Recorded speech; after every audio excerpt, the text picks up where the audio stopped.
David Baker, quantity surveyor with a very, very good podcast, and I've chatted to him before, and I tell you what, the question goes: what do we pay for public infrastructure? What are we paying for our consents? Which council's ripping you off and ripping us off? All those public projects and your private projects. What can he tell you? What does he know? With the hard work he's done, quite a lot is the answer. So we'll have a chat to him very, very shortly. These are all the things that should concern us. Things like last time I spoke to him, we spoke about was it the 4 or 5 steps, maybe the 4 steps at Milford Beach. At 60 grand each, I think it was $240,000. We'll talk to David more about that sort of thing. But how can you justify, and David will talk about this shortly, but how can you justify 4 steps at 200 odd K? I mean, I'll do it half for half that, eh? I'll do it for half that and see how they go. Duncan, this may not be part of your conversation. This is a text that's just come in from Kevin, but I thought it was worth mentioning. Travelling down the southern motorway on Saturday, one of the overbridges had the group protesting against Israel. I don't agree with them bringing this crap to New Zealand, so I gave them the finger with my arm raised outside them a window as we drove by.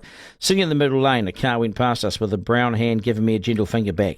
The sticker on the back of the vehicle was the Māori flag. This shows how minorities group together, supporting each other to tear our country apart, says Kevin. Yeah, I don't know. It's a generalisation, but that's how you feel. It's what you see. But, I mean, not all minorities stick together. A lot of them do.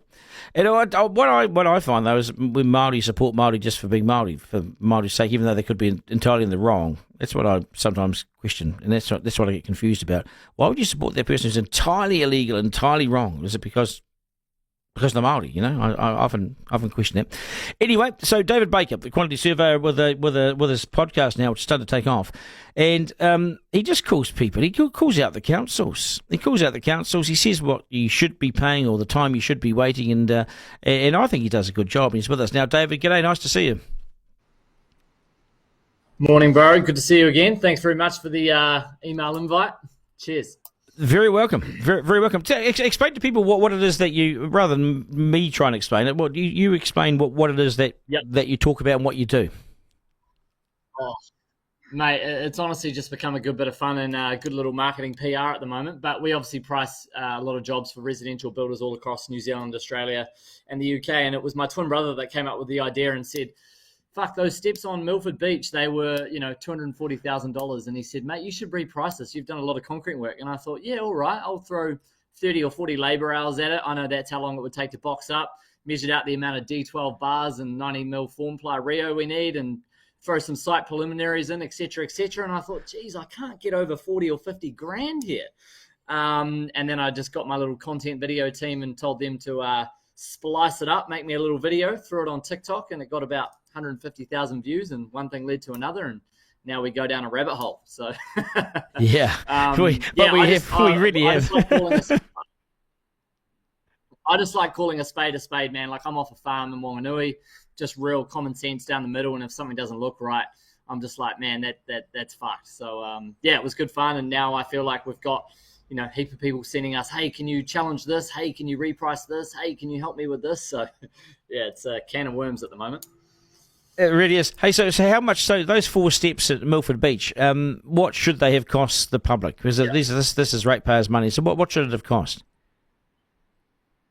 Yeah, for sure. So at the moment, the one thing I am finding is we're repricing a lot of stuff off like New Zealand Herald and stuff articles. I had a budget of $55,000, no more, and that was being very, very generous. So yeah, I just don't know if the old steps could cost more than that, but we're trying to do these official Legima requests to get as much info as we can. I want to price apples with apples. I don't want to make assumptions, but as we all know, that that word commercial sensitivity comes out more than often, and we can't get all the info we need. So that's a bit of a shame.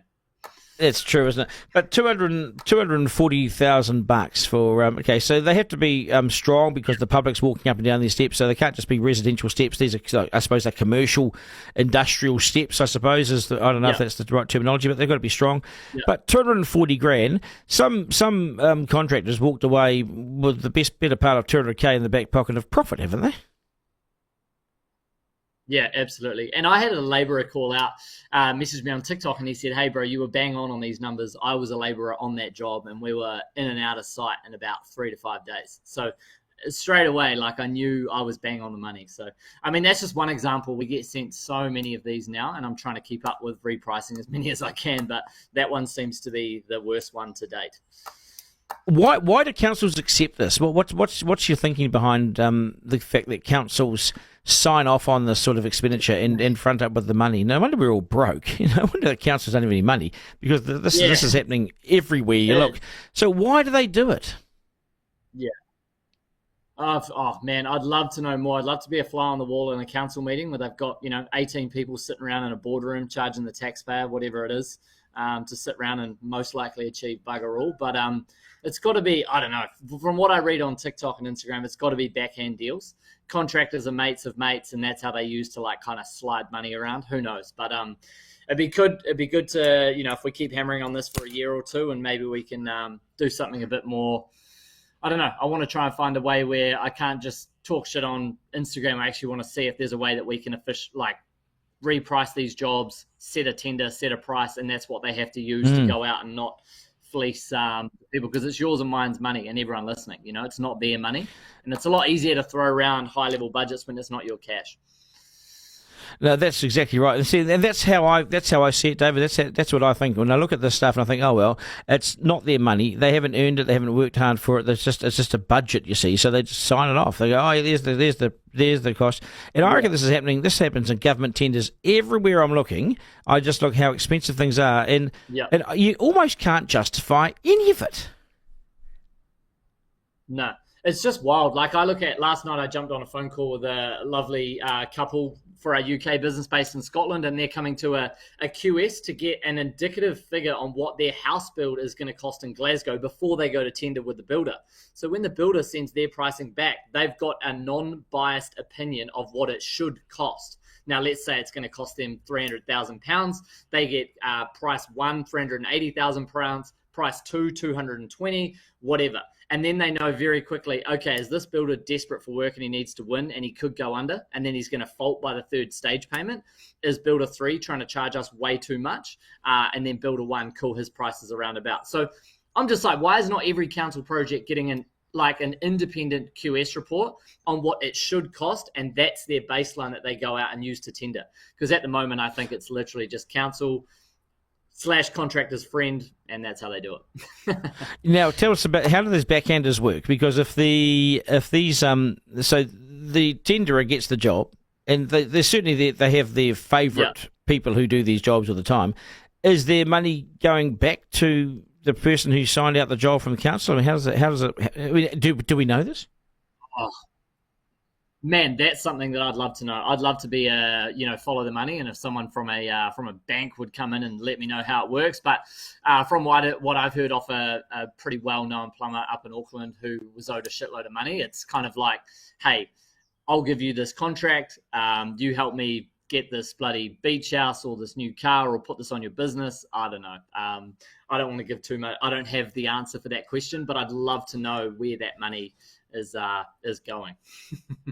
What about the consenting? Someone's making money somewhere. What about the consenting process? I just spoke to a bloke just before the news just now, and he spent $1,700 on the deck, but $2,200 on the consent for the deck. The consent was more than the deck. Yeah, I think that's just. Yeah, and I can, man, we see a lot of that. We see a lot of consenting stuff. I just priced a 18 square meter extension for a guy on the weekend, builder down in South Auckland. His consent fees are going to be anywhere from 11 to 13K, and the extension is around about 70 grand. So it's like, that's a huge percentage on red tape and paperwork. I just think it's surely got to come down to like inefficient spending, and they've got to try and make up these costs somewhere else. So I just think they could be doing these jobs with way less people, way less staff. Didn't that person last say that how many people do Auckland Council employ? How many? 11,000. That's a lot of people, man. 11,000? Yeah. 11,000. I just... Yeah. And some of these consents take... Yeah, exactly. And some of these consents seem to take weeks and weeks and weeks, if not months and months. Some of them take years. Is it necessary to take so long? Yeah. No, absolutely not. If our business, a very small fish in a huge pond, is sending out 300 to 500 job tenders or quotes a month with a team of 15, why can a council not reply to a basic set of RFI plans and run that through ChatGPT, get it to scan the plans, write the RFI, and send the email back. Like, I don't know about you and your business, but I try and keep my inbox clean every single day. So if there was an email sitting in there for 2 weeks later, I can tell you right now I wouldn't be making any money and I wouldn't be winning any jobs. And that's why just be nice to see if the council could be that efficient, you know. Do you judge the councils? Are all the councils the same, or are some different? And who are the worst and who are the best?